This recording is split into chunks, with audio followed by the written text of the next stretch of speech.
இந்த பதிவு பார்த்துட்ருக்குற உங்கள் எல்லாருக்குமே வணக்கம். நீங்கள் எல்லோரும் ரொம்ப நல்லா இருக்கீங்க நம்புகிறேன். நானும் ரொம்ப நல்லா இருக்கேன். முருக பக்தருக்கு ஒரு ஸ்பெஷல் வணக்கம். இந்த பதிவில் ஆடி கிருத்திகை 2025 நம்ம எப்படி கொண்டாடுறது அப்படின்னு முழுசாக தெரிஞ்சுக்கலாம் வாங்க. மாதந்தோறும் நமக்கு கிருத்திகை வந்தாலும் ஆடி மாதத்தில் வரக்கூடிய கிருத்திகை வந்து ரொம்ப ரொம்ப ஸ்பெஷலாக இருக்கும். அதுலேயும் 2025 ஆடி மாதத்தில் 2 கிருத்திகை வந்திருக்கு. ஒன்று வந்து ஜூலை 20, அடுத்தது பார்த்திங்கன்னா ஆகஸ்ட் 16. இப்போ நம்ம நட்சத்திரம் கணக்கு தான் இங்கே வந்து பெருசாக இருக்கும். அதில் ஜூலை 20யும் வந்து கிருத்திகை தான், ஆடி கிருத்திகை தான். அன்றைக்கும் சில கோவிலில் வந்து ஆடி கிருத்திகை வந்து கொண்டாடப்பட்டிருக்கு. அண்ட் அடுத்ததாக நிறைய பெரும்பாலும் கோவிலில் வந்து ஆகஸ்ட் 16க்கு தான் நம்ம ஆடி கிருத்திகை வந்து கொண்டாடப்பட இருக்கிறது. அதனால் இந்த ஆடி கிருத்தியை நம்ம வந்து எவ்வாறு கொண்டாடுறது அப்படின்றத இந்த பதிவில் முழுசாக தெரியும். முருக பக்தராக நாமெல்லாம் சில நாட்களுக்காக கண்டிப்பாக ஈகராக வெயிட் பண்ணுவோம். அதில் ஆடி கிருத்திகையும் ஒன்று. மகா கந்த சஷ்டிக்கு அடுத்ததாக ஆடி கிருத்திகையை வந்து நான் வந்து ரொம்ப ஈகராக வெயிட் பண்ணுவேன். ஏன்னா இந்த ஆடி கிருத்திகளை நம்ம வந்து பால் குடம் எடுக்கிறது, காவடி எடுக்கிறது, இதெல்லாம் கண்குள்ளா காட்சியாக பார்க்க முடியும். அப்படி அந்த காவடி எடுக்கிறவங்க, பால் குடம் எடுக்கிறவங்க எல்லார் மனதிலையும் முழுசாக வந்து முருகனை வந்து தரிசனம் செய்யலாம். ஏன்னா முழுக்க முழுக்க முருகருக்காக நம்ம வந்து விரதம் இருந்து அவங்கள பற்றியே யோசித்து முருகரை வந்து பார்க்குறது அப்படின்றது ரொம்ப சிறப்பான விஷயம். இந்த ஆடி கிருத்திகையில் யாரெல்லாம் காவடி எடுக்க போகிறீங்க அப்படின்னு கண்டிப்பாக கமெண்ட் பண்ணி சொல்லுங்கள். இந்த வருடம் நானும் காவடி எடுக்கிறேன். ஒரு சிஸ்டர் வந்து கேட்டிருந்தாங்க, இந்த ஆடி கிருத்திகைக்கு நம்ம என்னெல்லாம் முதல்ல வந்து தயார் பண்ணி வச்சுக்கணும் அப்படின்னு. இன்னுமே 2 நாள் இருக்கிறதுனால உங்களால் முடிஞ்ச அளவுக்கு இந்த ஃப்ரூட்ஸ், பூ இதெல்லாம் தவிர்த்துட்டு பூஜை பொருட்கள் எல்லாமே நம்ம வந்து சேர்த்து வச்சுக்க முடியும். ஆனால் அந்த அளவுக்கு இப்போ நம்ம வரமகாலட்சுமி கொண்டாடுறோம் அப்படின்னா ஒரு மாதம் ஷாப்பிங் எல்லாம் இருக்கும். ஆனால் கிருத்திகைக்கு கண்டிப்பாக அந்த மாதிரிலாம் எதுவுமே தேவைப்படாது. பூ அப்படின்னு வந்தது அப்படின்னா அரளிப்பூ, மல்லிப்பூ, செண்பகம் பூ, வில்வ இலை இதையெல்லாம் நம்ம வந்து கிடைக்குது அப்படின்னா சொல்லி வச்சுக்கலாம். இல்லைன்னா அந்த நாளில் வந்து உங்களுக்கு எந்த பூ கிடைக்குதோ அதே நீங்கள் தாராளமாக வச்சுக்கலாம். நைவேத்தியம் அப்படின்னு பார்த்தீங்கன்னா எளிமையான முறையில் அப்படின்னு பார்த்தீங்கன்னா பாலும், நாட்டு சக்கரம், தேனும் இதே வச்சுக்கலாம். அடுத்ததாக பார்த்தீங்கன்னா பொங்கல் செஞ்சு வச்சுக்கலாம், பாயசம் செஞ்சு வச்சுக்கலாம், தினை மாவும் தேனும் கலந்து வச்சுக்கலாம். இந்த மாதிரி உங்களால் என்ன முடியுதோ அதை நீங்கள் தாராளமாக வச்சுக்கலாம். அதுக்கு அடுத்ததாக அர்ச்சனை செய்கிறதுக்கு உதிரி பூக்கள், அதுக்கப்புறம் கோலம் போடுறதுக்கு அரிசி மாவு, மஞ்சள், திரி, நெய் இதெல்லாமே நீங்கள் வந்து ரெடி பண்ணி வச்சுக்கலாம். அது அவ்வளோதான். வெத்தலைப்பாக்கு, வாழைப்பழம் இந்த மாதிரி, இல்லைன்னா பல வர்க்கங்கள். மற்றபடி நிறைய திங்ஸ் எல்லாம் தேவைப்படும் அப்படின்லாம் எதுவுமே இல்லை. சரி, இப்போ நம்ம ஆகஸ்ட் 16 தான் நம்ம ஆடி கிருத்திகையே வருது. அதை வந்து எப்படி நம்ம கொண்டாடலாம் அப்படின்னு பார்க்கலாம். கிருத்திகை நட்சத்திரம் வந்து ஆகஸ்ட் 16 அன்னைக்கு காலையில் 8:27 வந்து தொடங்குது. அதுக்கு அடுத்த 17 அப்படின்னா அதுக்கு நெக்ஸ்ட் டே வந்து 6:48 வரைக்கும் காலையில் வரைக்கும் இந்த கிருத்திகை நட்சத்திரம் இருக்குது. ஆக ஆகஸ்ட் 16 முழுக்க முழுக்க நமக்கு வந்து கிருத்திகை நட்சத்திரம் இருக்குது. நம்ம வந்து அதையே வந்து ஆடி கிருத்திகையை வந்து கொண்டாடலாம். அது போக தைப்பிற அஷ்டமியும் நமக்கு ஆகஸ்ட் 16 வர்றதுனால அன்றைக்கி நீங்கள் கால பைரவம் சேர்த்து கும்பிடலாம். இரட்டிப்பான பலன்கள் கண்டிப்பாக கிடைக்கும் உங்களுக்கு. அன்றைக்கி வந்து நம்ம விரதமாக இருக்க போகிறோம், காவடி எடுக்க போகிறோம் அப்படி இருக்கிறவங்க நம்ம என்ன பண்ணலாம் அப்படின்னு கேட்டிங்கன்னா, நீங்கள் அதிகாலையில் குளித்து அன்றைக்கி பட்னியாக உங்களோட விரதத்தை வந்து தொடரணும். எந்த விரதமாக இருந்தாலும் விரதத்தின் ஒரு பங்கு தான் இந்த பட்னி விரதம். நம்ம உபவாசம் இருக்கும்போது கடவுள் மீது முழு மனதாக வந்து நம்ம வந்து இருப்போம். அதனால தான் இந்த உபவாசம் கொஞ்சம் கட்டுப்பாடாக இருக்கிறதுக்கு இது வந்து உதவும். அது போக உபவாசம் இருக்கிறதுனால மட்டும் நமக்கு வந்து கடவுள் தரிசனம் கொடுத்துருவாரு அப்படின்றதெல்லாம் போய், ஆனால் விரதத்தோட ஒரு பங்கு தான் இந்த உபவாசம். அப்படி உங்களால் உபவாசம் இருக்க முடியுது அப்படின்னா தாராளமாக இருங்க. இல்லை நமக்கு கொஞ்சம் ஹெல்த் இஷ்யூஸ் அந்த மாதிரிலாம் இருக்குது அப்படின்னும் போது கொஞ்சம் எளிமையாக ஃபுட் எடுத்துக்கலாம். ஒரு பொழுது ஃபுட் எடுத்துக்கலாம், இல்லைனா 2 டைம் நீங்கள் ஃபுட் எடுத்து ஒரு டைம் வந்து உபவாசம் இருக்கலாம். இல்லைனா பால், பழம் இந்த மாதிரி கூட எடுத்துக்கலாம், இளநீர் இந்த மாதிரிலாம் கூட நீங்கள் எடுத்துக்கலாம். அது உங்களோட ஹெல்த் கண்டிஷன் பொறுத்து தான் நீங்கள் எப்படி வந்து உபவாசம் இருக்க போகிறீங்க அப்படின்னு பார்த்துக்கோங்க. முடிந்த வரையிலும் நமக்கு குழந்தை வேணும், தீரா காலமாக கல்யாணம் நடக்கலை, நிறைய கடன் பிரச்சனை இருக்குது, இதுக்காக நம்ம வந்து விரதம் இருக்கோம் அப்படின்னா முடிஞ்ச வரைக்கும் உபவாசமாக இருந்து இந்த விரதத்தை செஞ்சு பாருங்கள். அடுத்த ஆடி கிருத்திகை வரத்துக்குள்ளே கண்டிப்பாக நீங்கள் நினச்சது எல்லாமே நடக்கும். முக்கியமாக இந்த கடன் பிரச்சனை இருக்கிறவங்க தைப்பிறை அஷ்டமியும் சேர்த்து வரதுனால நீங்கள் வந்து உபவாசம் இருந்து விரதம் இருக்கிறதுனால 2 விரதத்தோட பலனும் முழுசாக உங்களுக்கு கிடைக்கும். இந்த ஆடி மாதம் கூடுதல் சிறப்பாக நம்ம வந்து முருகரை வணங்கும் போது அம்பாளையும் சேர்த்து வணங்குங்க. ஏன்னா இந்த ஆடி மாதம் முழுக்க அம்பாளுக்காகவே இருக்கு. இதில் வந்து நீங்கள் அம்பாளையும் சேர்த்து கும்பிட்டீங்க அப்படின்னு கண்டிப்பாக இரட்டிப்பான பலன்கள் உங்களுக்கு கிடைக்கும். ஆண்களாக இருந்தீங்க அப்படின்னா அன்றைக்கி நிறைய விபூதியை வச்சுக்கோங்க. பெண்களாக இருந்தீங்க குங்குமம் வச்சுக்கோங்க, விபூதி வச்சுக்கோங்க, தலை நிறைய பூவை வச்சுக்கோங்க. இது எல்லாமே உங்களுக்கு நிறைய பாசிட்டிவ் வைப்ஸை கண்டிப்பாக பெற்றுத்தரும். இதை வந்து நெக்லெக்ட் பண்ணாதீங்க. கணவனுக்காக நான் விரதம் இருக்கலாமா, மனைவிக்காக நான் விரதம் இருக்கலாமா, அந்த மாதிரி கேட்கும்போது கணவன் மனைவியாக இணைந்து இந்த ஆடி கிருத்திகை விரதத்தை நீங்கள் ஏற்கொள்வது இன்னுமே சிறப்பாக இருக்கும். யாருக்காக வேணும்னாலும் நீங்கள் வந்து விரதம் இருக்கலாம். ஆனால் இந்த மாதிரி எல்லாரும் சேர்ந்து விரதம் இருக்கிறது இன்னுமே சிறப்பான பலன்களை உங்களுக்கு பெற்றுத்தரும். வழிபாட்டு முறை என்ன அப்படின்னு பார்த்தீங்கன்னா, உங்கள் வீட்டில் விக்கிரகம் வச்சுருக்கீங்க, முருகரோட விக்கிரகம் இருக்குது, வேல் இருக்குது அப்படின்னா தாராளமாக பாலாபிஷேகம் செஞ்சுக்கோங்க, விபூதி அபிஷேகம் செஞ்சுக்கோங்க. 5 வகையான அபிஷேகங்களை நீங்கள் தாராளமாக செய்யலாம். இந்த மாதிரி அபிஷேகங்கள் செய்ய நம்ம வீட்டில் இருக்கிற சிலை, வேல் இது எல்லாத்துக்குமே பிராணசக்தி இன்னுமே அதிகரிக்கும். அதோட எனர்ஜி வந்து இன்னுமே பாசிட்டிவாக நிறைய எனர்ஜி வந்து சேர்ந்துக்கிட்டே இருக்கும். அதுக்கு அபிஷேகம் வந்து மூல காரணமாக இருக்கும். நம்ம விக்கிரகம் வச்சுருக்கோம் அப்படின்னா நான் எப்பயும் சொல்கிற மாதிரி வாரத்துக்கு ஒரு தடவை, முடியலையா மாதத்துக்கு ஒரு தடவையாவது அபிஷேகங்களை மறக்காமல் செஞ்சிடுறது ரொம்ப ரொம்ப சிறப்பாக இருக்கும்.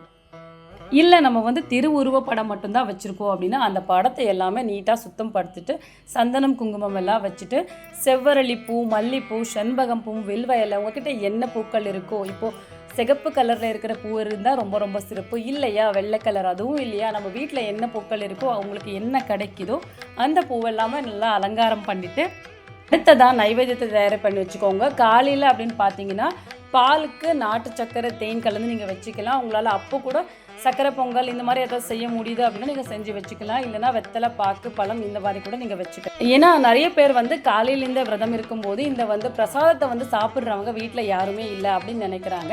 ஸோ அந்த மாதிரி இருக்கிறவங்க பால் வந்து நாட்டு சக்கரை போட்டு கலந்து வச்சுக்கலாம். மற்றவங்க யாராவது சாப்பிட்றவங்க இருக்கிறாங்க அப்படின்னா நீங்கள் தாராளமாக நைவேத்தியத்தை வந்து நீங்கள் செஞ்சு வச்சுக்கலாம். அடுத்ததான் என்னென்னா ஷட்கோணம் கோலம் போடுறது. ஒரு மனை வச்சு அந்த மனைக்கு மேலே நீங்கள் அரிசி மாவில் கோலம் போட்டுட்டு 6 கோணம் இருக்கு இல்லையா, அந்த கோணத்தில் சரவண பவா அப்படின்னு எழுதிட்டு நீங்கள் வெத்தலை பாக்கு கூட வச்சுக்கலாம். வெத்தலை வச்சுட்டு அதுக்கு மேலே வந்து அகல் விளக்காக வச்சு அதில் நெய் ஊற்றி பஞ்சு திரியை வச்சுட்டு நீங்கள் வந்து தீபம் ஏற்றலாம். அந்த அரிசி மாவு கோலத்தில் கேப் இருக்கும் இல்லையா, அந்த கேப்பில் எல்லாமே நீங்கள் மஞ்சள் பொடியை போட்டீங்க அப்படின்னா அது வந்து எந்திரமாக மாறும். அந்த எந்திரத்துக்கு மேலே நீங்கள் வந்து அகல் விளக்கு வச்சு வழிபடும் போது இன்னுமே சிறப்பான பலன்கள் உங்களுக்கு கிடைக்கும். அதுக்கப்புறம் பார்த்தீங்கன்னா 108 முறை இல்லைன்னா 1008 முறை ஓம் சரவண பவாய நமக அப்படின்ற ஷடாக்ஷர மந்திரத்தை நம்ம வந்து பாராயணம் செய்யணும். அதுக்கு அடுத்ததாக என்னென்ன பதிகங்கள் நம்ம படிக்கலாம் அப்படின்னா வேல் மாறலை வந்து பாராயணம் செய்யலாம். வேல் வகுப்பு, திருப்புகழ், கந்தர் சஷ்டி கவசம், கந்தர் அனுபூதி, கந்தர் கலிவெண்பா, இந்த மாதிரி உங்களுக்கு என்னென்ன பாடல்கள் தெரியுமோ, என்னென்ன முருகர் பற்றிய உங்களுக்கு எது தெரிஞ்சாலும் பாராயணம் பண்ணுங்க. முழுக்க முழுக்க அட்லீஸ்ட் ஒரு அரை மணி நேரமாவது இந்த மாதிரி பாராயணம் செய்கிறது உங்களோட விரதத்துக்கு கண்டிப்பாக கூடுதல் சிறப்பு கொடுக்கும். அதுக்கப்புறம் இப்போ காலையில் நம்மளோட பூஜை வந்து முடிச்சிட்டோம். கோயிலுக்கு உங்களால் அப்போவே போக முடியுது அப்படின்னா போகலாம். ஆனால் கூட்டம் வந்து நிறைய இருக்குது, நம்ம வந்து கோயிலுக்கு போகலை அப்படின்னா வீட்லேயே உங்களோட பூஜையை தாராளமாக நீங்கள் முடிச்சுக்கலாம். ஈவினிங் வந்து மறுபடியும் இதே மாதிரி ஷட்கோணம் தீபம் போட்டு நீங்கள் ஷடாக்ஷர மந்திரத்தை பாராயணம் செஞ்சுட்டு திருப்புகழ், கந்த சஷ்டி கவசம், வேல் மாறல் இந்த மாதிரி உங்களுக்கு என்னென்ன தெரியுதோ அதை எல்லாமே நீங்கள் பாராயணம் பண்ணிவிட்டு நைவேத்தியம் இருந்தால் மறுபடியும் நைவேத்தியத்தை படிச்சுட்டு சில பேருக்கு படையல் போடுறது அந்த மாதிரி வழக்கம் கூட இருக்குது, அதையும் நீங்கள் பண்ணிவிட்டு அதுக்கப்புறம் பார்த்தீங்கன்னா மறுபடியும் நெய் தீபம் ஏற்றிட்டு கோயிலுக்கு ஈவினிங் போகிறதா இருந்தாலும் போயிட்டு வந்துட்டு உங்களோட விரதத்தை வந்து நீங்கள் தாராளமாக முடிச்சுக்கலாம். காவடி எடுக்கிறவங்க பார்த்தீங்கன்னா காலையிலே வந்து பூஜையெல்லாம் முடிச்சுட்டு வீட்டில் வந்து பூஜையெல்லாம் முடிச்சுட்டு அதுக்கப்புறம் கோவிலுக்கு காவடி எடுத்துகிட்டு போய் செலுத்திட்டு வந்து மறுபடியும் ஈவினிங் வந்து வீட்டில் ஷட்கோணம் தீபம் போட்டு உங்களோட பூஜையை நீங்கள் வந்து முடிச்சுக்கலாம். நம்ம எந்த விரதம் பண்ணுறதா இருந்தாலும் அதை எதுக்காக செய்கிறோம், அதனோட பலன்கள் என்னென்ன, எந்த முறையில் செய்யணும், இந்த மாதிரி தெரிஞ்சு வச்சுக்கிட்டு செய்யணும். அதுலேயும் பார்த்தீங்கன்னா விரதம் செய்யும்போது அன்றைக்கின்னு பார்த்து யாரையும் திட்டக்கூடாது. அன்னதானம் செய்கிறது ரொம்ப ரொம்ப சிறப்பான பலன்களை உங்களுக்கு கண்டிப்பாக தரும். முடிஞ்சது ஒரு 2 பேருக்கு அன்னதானம் செய்யலாம், இல்லைன்னா உணவுப் பொருட்களை தானமாக கொடுக்கலாம். பால் வந்து தானம் கொடுக்கறது ரொம்ப ரொம்ப சிறப்பாக இருக்கும். உங்களால் என்னென்ன தானம் கொடுக்க முடியுதோ கண்டிப்பாக விரத நாட்களில் தானம் கொடுக்கறது இன்னுமே சிறப்பாக இருக்கும். விரதம் இருக்கும்போது தண்ணி குடிக்கலாமா அப்படின்னு கேட்டிங்கன்னா தாராளமாக தண்ணி குடிக்கலாம். தண்ணிக்கு எந்த தோஷமும் கிடையாது. நீங்கள் வந்து உபவாசம் இருக்கும்போது இந்த விரதம் அப்படின்னு இல்லை, எந்த விரதமாக இருந்தாலும் தாராளமாக வந்து தண்ணி குடிச்சிக்கலாம். வெற்றிலை தீபம் வந்து நம்ம ஏற்றலாமா அப்படின்னு கேட்டிங்கன்னா ஷட்கோண தீபம் ஏற்றிட்டு கூடவே நீங்கள் இந்த வெற்றிலை தீபம் கூட தாராளமாக ஏற்றிக்கலாம், எந்த தப்புமே இல்லை. விரதம் வழிபாடு எல்லாமே நம்ம முருகனை நம்ம வந்து கனெக்ட் பண்ணிக்கிறதுக்காக தான். ஏற்கனவே முருகரோட நம்ம கனெக்டில் இருந்தாலும் இன்னும் கிட்ட அவங்கள பார்க்கணும், திருவடியில் நாம் வந்து முழுசாக தரிசனம் செய்யணும், அவங்களோட திருவடி பட்டா போதும், அந்த கடைக்கண் பார்வை நம்ம மேலே பட்டுறாதா அப்படின்னு ஏங்கின நாட்கள் எத்தனை. ஸோ இந்த மாதிரி விரத நாட்களில் நம்ம இன்னுமே கனெக்டட் ஆக முடியும். முடிஞ்ச அளவுக்கும் இந்த மாதிரி விரதம் இருக்கும்போது அதிகமாக பேசாமல் சாந்தமாக இருந்துக்கிட்டு முருகரை பற்றி மட்டுமே நினைங்க. முருகா முருகா அப்படின்ற ஒரு நாமம் வந்து உங்கள் வாயில் வந்து ஒலிச்சிக்கிட்டே இருக்கட்டும். முருகருக்கும் உங்களுக்கும் இருக்கிற இடைவேளை வந்து இந்த மாதிரி விரத நாட்களில் இன்னுமே குறையும். குறைய குறைய உங்களோட கர்ம வினை தீர தீர கண்டிப்பாக நீங்கள் முருகரை முழுசாக பார்ப்பீங்க. இது கண்டிப்பாக உண்மை. இந்த விரத நாட்களில் என்ன ஆகும் அப்படின்னு பார்த்தீங்கன்னா, நம்ம விரதம் இருக்கும்போது முழுக்க முழுக்க முருகரை வந்து நம்ம மனதில் வந்து சுமக்க போகிறோம். அப்படி நம்ம சுமக்கும்போது முருகரோட முழு உருவம் வந்து நம்ம கண்ணில் பதியும். கண்டிப்பாக நம்ம முருகரை எப்போவுமே நம்ம கூடவே இருக்கிற மாதிரி ஒரு ஃபீல் வரும். இந்த ஃபீல் எல்லாம் தான் பக்தின்னு நான் நினைப்பேன். ஏன்னா நம்ம ஆடம்பரமாக நம்ம இந்த பூஜை பண்ணுறோம், அந்த பண்ணுறோம், அவ்வளோ நைவேத்தியம் பண்ணுறோம், இவ்வளோ காசு செலவு பண்ணுறோம். இதையெல்லாம் தாண்டி முருகருக்கும் நமக்கும் இருக்கிற இடைவேளை உங்களுக்கு எப்போ குறையுதோ, நீங்கள் எப்போ கண்ணை மூடினாலும் முருகரோட எந்த ஒரு உருவம் உங்களுக்கு ஞாபகத்துக்கு வருது அப்படின்னு யோசிச்சு பாருங்கள். சில பேருக்கு பழனி முருகர் ஞாபகத்துக்கு வரலாம், சில பேருக்கு திருச்செந்தூர் முருகர் வரலாம், சில பேருக்கு திருத்தணி முருகர் வரலாம். எனக்கு குட்டியாக பாலமுருகர் தான் என்னோட நினைவில் வருவாங்க. ஸோ இந்த மாதிரி நம்ம கண்ணை மூடினாலும் முருகர் நம்ம கண்ணுக்கு முன்னாடி வரணும். இதுதான் பக்தின்னு நான் சொல்லுவேன். இந்த 6 விளக்கில் இந்த பித்தளைலாம் தான் வாங்கணும், நீங்கள் நடுவில் வேல் வச்சுருக்கணும், அதில் தான் நீங்கள் தீபம் ஏற்றணும், இந்த மாதிரிலாம் கண்டிப்பாக இல்லை. ஏன் அந்த காலத்தில் எதுவுமே இல்லை. இப்போ தான் புதுசாக எல்லாமே கண்டுபிடிச்சிருக்காங்க. நான் எப்பயுமே சொல்கிற மாதிரி இப்போ அந்த மாதிரி எல்லாமே நான் வாங்குறத நிறுத்திட்டேன். ஏன்னா முருகருக்கும் எனக்கும் இடையில் இந்த முழு அன்பும் பக்தியும் தான் இருக்கணுமே தவிர கண்டிப்பாக இந்த ஆடம்பரம் அப்படின்றது இருக்கக்கூடாது. நான் கேட்டதை எல்லாமே எனக்கு முருகர் கொடுத்துருக்காரு. நான் கேட்டதை விட அதிகமாகவே கொடுத்துருக்காரு. அந்த பலனுக்காக தான் நான் வந்து 6 தடவை காவடி எடுக்கிறேன் அப்படின்னு ஒரு வேண்டுதல் வச்சுருந்தேன். நான் வேண்டுதல் வச்சு கரெக்டாக ஒரு 3 மாதம் இருக்குதுன்னு நினைக்கிறேன். அதுக்குள்ளேயே என்னோடய வேண்டுதல் வந்து நிறைவேறிடுச்சு. அதனால தான் இந்த காவடி இந்த வருஷத்துலேருந்து நான் தொடங்கி எடுக்க போகிறேன். ஏன் இதை வந்து நான் சொல்லணும் அப்படின்னு நினச்சேன் அப்படின்னா, நம்ம என்ன கேட்டாலும் கேட்டதை கேட்ட வண்ணமாக கொடுக்கக்கூடிய ஒரு கடவுள் அப்படின்னா அது முருகப்பெருமான் தான். நம்ம இப்படி தான் இருக்கணும் அப்படின்னு நம்ம தலையில் எழுதியிருக்கு, உண்மைதான். ஆனால் அந்த எழுத்தை விதியை மாற்றக்கூடிய ஒரு தன்மை நம்ம முருகர்கிட்ட கண்டிப்பாக இருக்குது. அது உங்களோட உண்மையான பக்தியால் மட்டும்தான் முடியும். நம்ம பக்தி எந்த அளவுக்கு உண்மையாக இருக்கோ அதுக்குண்டான பலன்கள் தான் உங்களுக்கு கிடைக்கும். அவர் சொல்கிறாங்க, இவர் சொல்கிறாங்க, நான் அதை பண்ணேன், இதை பண்ணேன், அதையெல்லாம் தாண்டி முருகருக்கும் உங்களுக்கு இருக்கிற இடைவேளை குறைக்க பார்த்துக்கோங்க. முழுக்க முழுக்க முழு மனதார முருகரை வணங்கி பாருங்கள். நீங்கள் நினச்சது கண்டிப்பாக நடக்குங்க. இந்த வருஷம் நடக்கலையா, கண்டிப்பாக அடுத்த வருஷத்துக்குள்ளே அது நடந்துடும். ஏன்னா நம்மளோட கர்ம வினை எவ்வளோ இருக்குன்னு நமக்கு தெரியாது இல்லையா.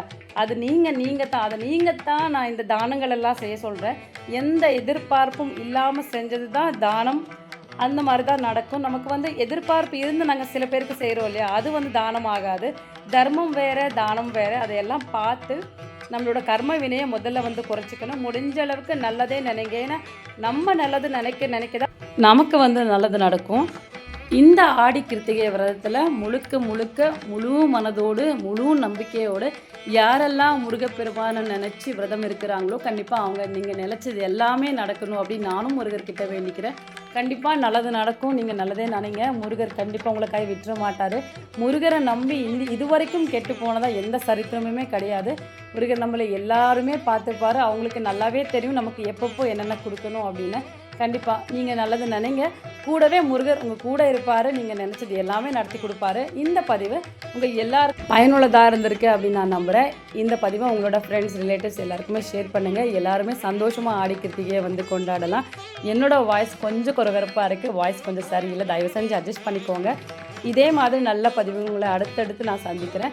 என் சேனல் நீங்கள் இப்போ தான் முதல் தடவையாக பார்க்குறீங்க அப்படின்னா சப்ஸ்கிரைப் பண்ணி வச்சுக்கோங்க. கூடவே பெல் ஐக்கனையும் ப்ரெஸ் பண்ணி வச்சு இதே மாதிரி இன்னொரு நல்ல பதிவில் உங்களை சந்திக்கிறேன். அது வரைக்கும் உங்களிருந்து விடைபெறுகிறேன். நன்றி, வணக்கம். ஓம் சரவண பவ.